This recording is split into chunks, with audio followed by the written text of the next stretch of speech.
All right. I think we're ready. Is this thing on? Hello? Can you hear me now? Come on in, everybody. Come on in. This is going to be a fast and fun one. At least I hope. You'll be the one who decides whether it was fast and fun, right? Right? You feel me there? I hope you do. Listen, today it's Thursday, and on your daily facts, it is your weekly space update. Or I should say, my weekly space update for you. Yeah, check it out. Billy Preston, what's this, Space Race, back in 1973. I heard it when it first came out. But enough of that, right? Enough of that. Just like that. We are in it. We are in it to win it today, folks. Listen, your daily facts today brought to you with all the facts fit for talking about. I have your fact of the day.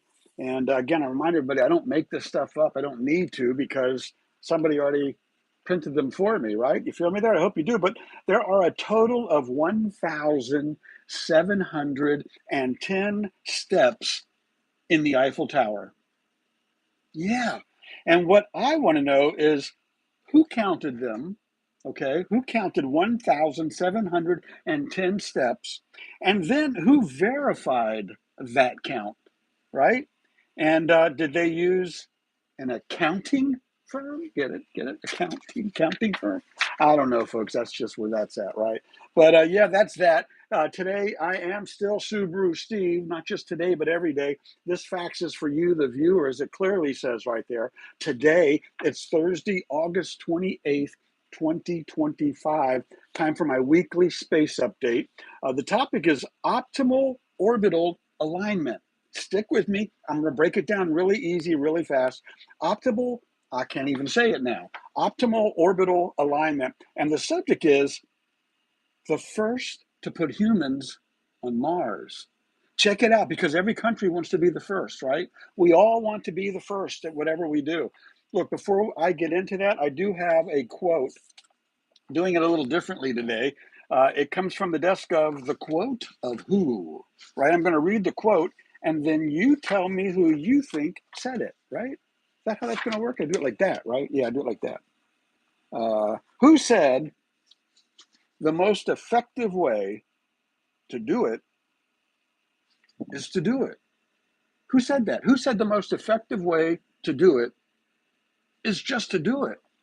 Well, I'll tell you, the answer is Amelia Earhart. She lived from 1897 to 1937. She vanished when she was 40. But check this out. A pioneering American aviator, author, and advocate for women's rights.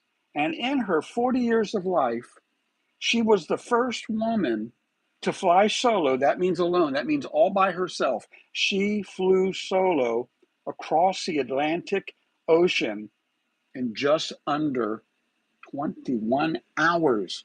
21 hours. I have to think that was there was no automatic pilot back in 1935 or 36. There were no automatic pilot. There was no catch a catnap while you're flying a plane.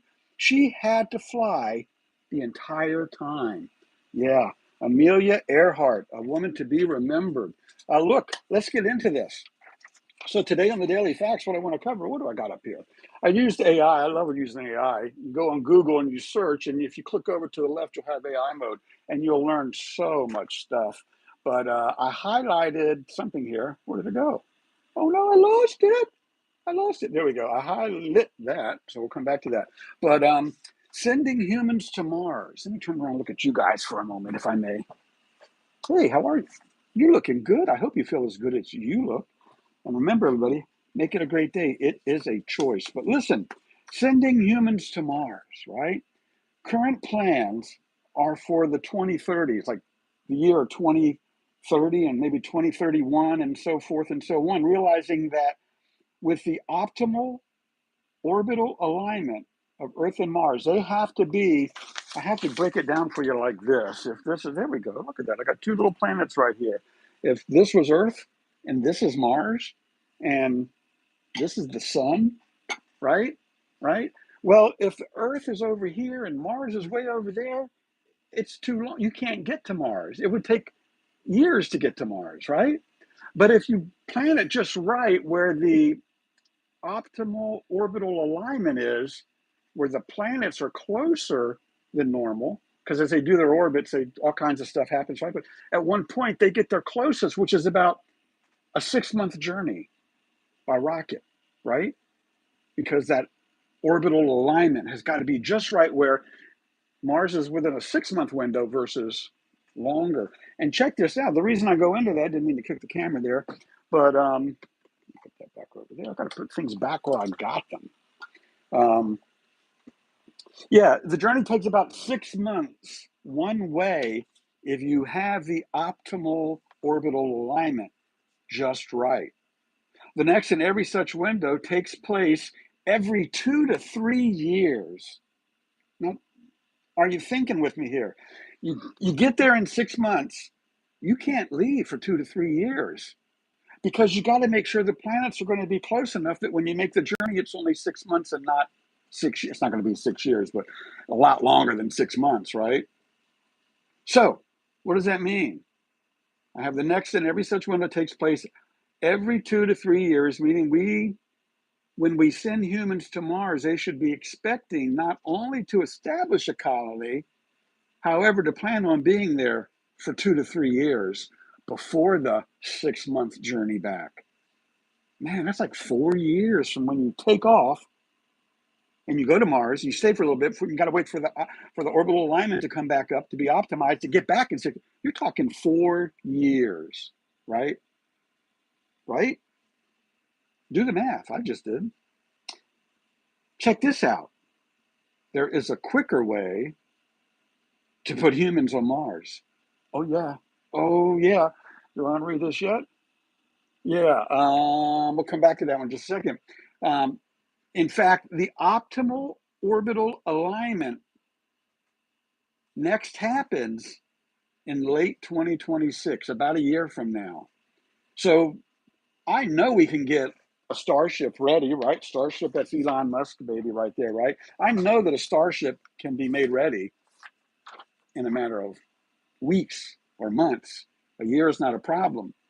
But as I have it highlighted here. Uh-oh.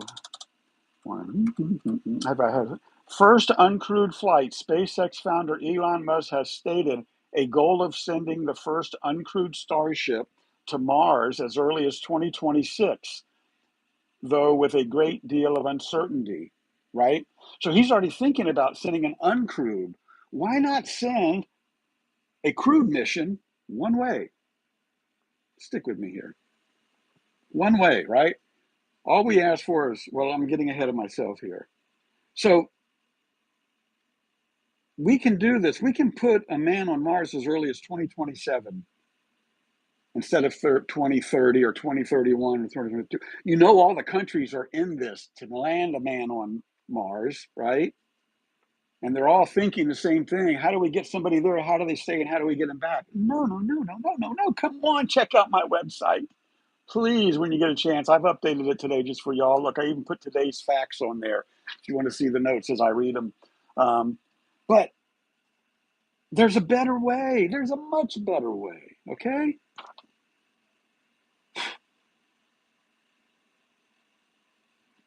I have founded the Coalition of Expendable Seniors.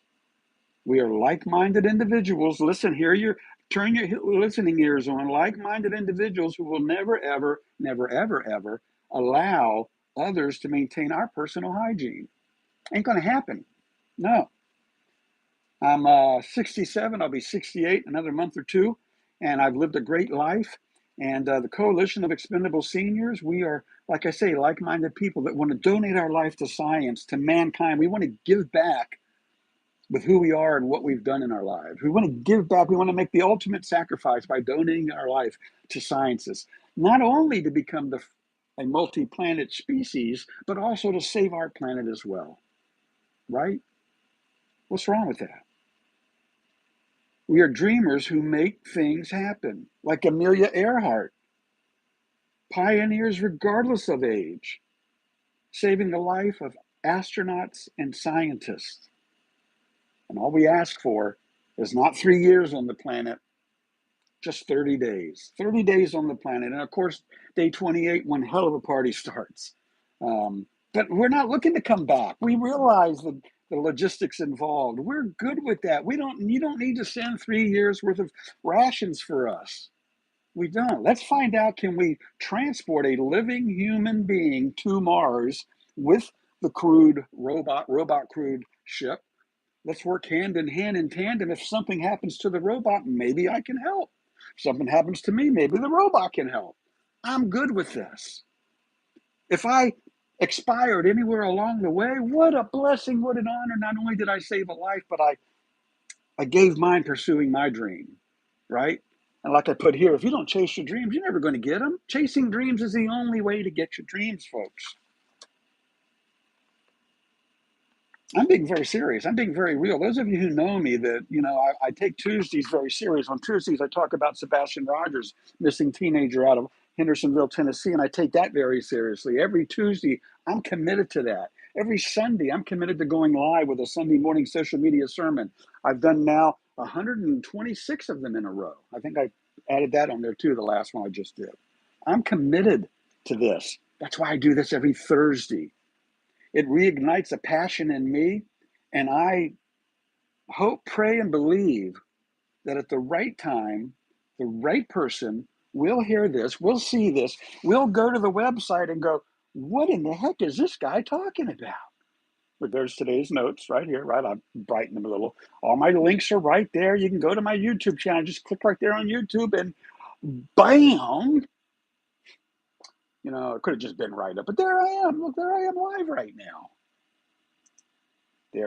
Turn the music down. Turn the music down. Carolyn Chartier, how are you? I love being committed. No, I don't want to ever be committed, but I love committing to doing things that I think are important. But yeah, go to the website. You can see all my links are there: YouTube, Facebook, Instagram, TikTok, X. There's the video that shattered me into early retirement. William Shatner. You have to go and listen to it. That's what really caused me to go down this rabbit hole. Maintaining this website for years now. Every milestone matters. If I can just get it right with the Blue Angels, it'll help me get to the next milestone. The reason I say the Blue Angels is I'm here in the 757 next month. Oceana's going to have an air show with the Blue Angels there. And I realize it may be too short of time to make it happen, but the next air show, okay, that'll be early 2026. But if I could get on it now, then I know I could get the attention of others on a national basis, right? Who said stay in your lane? I tell everybody, you control your own narrative. There's me jumping off. Well, that's not it. Somewhere on here is me jumping off the stratosphere. Yeah, I'll just show you that as a high five out of here. We'll just we'll just set that up. So am I afraid to do stuff? No. Am I afraid to go on a one-way trip to Mars? Absolutely not. Look at the rooftops down there. I'm about to step off and fall and jump.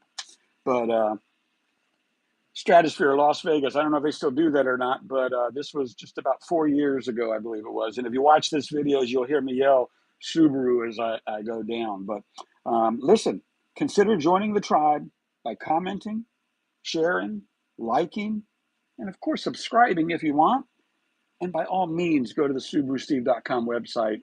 What I do for you just as much as I do for myself. And I mean that sincerely. Okay, watch him go. I couldn't let go the first time. He counts me down, and I laugh because my hands wouldn't let go. I was like, oh my God, they won't let go. And then I had to release a little bit. And I see they lock. Like, there I go. Subaru. There we go. Wow, it's quite a long fall. Wow, it's great. I'm having a blast. I gotta breathe. Wow, that's a long way down to the ground. And you'll see up just for a second when I hit. There's where I came from, way up there. Anyways, y'all have a great day. Catch me tomorrow for thank goodness it's Friday weekend prep in the 757. Have fun. Go out there. Make other people happy. Make them hurt. And your smiles might help other people go miles. Take care. Be kind. And be good. Later. Oh, I got a high five, don't I? High five with that hand.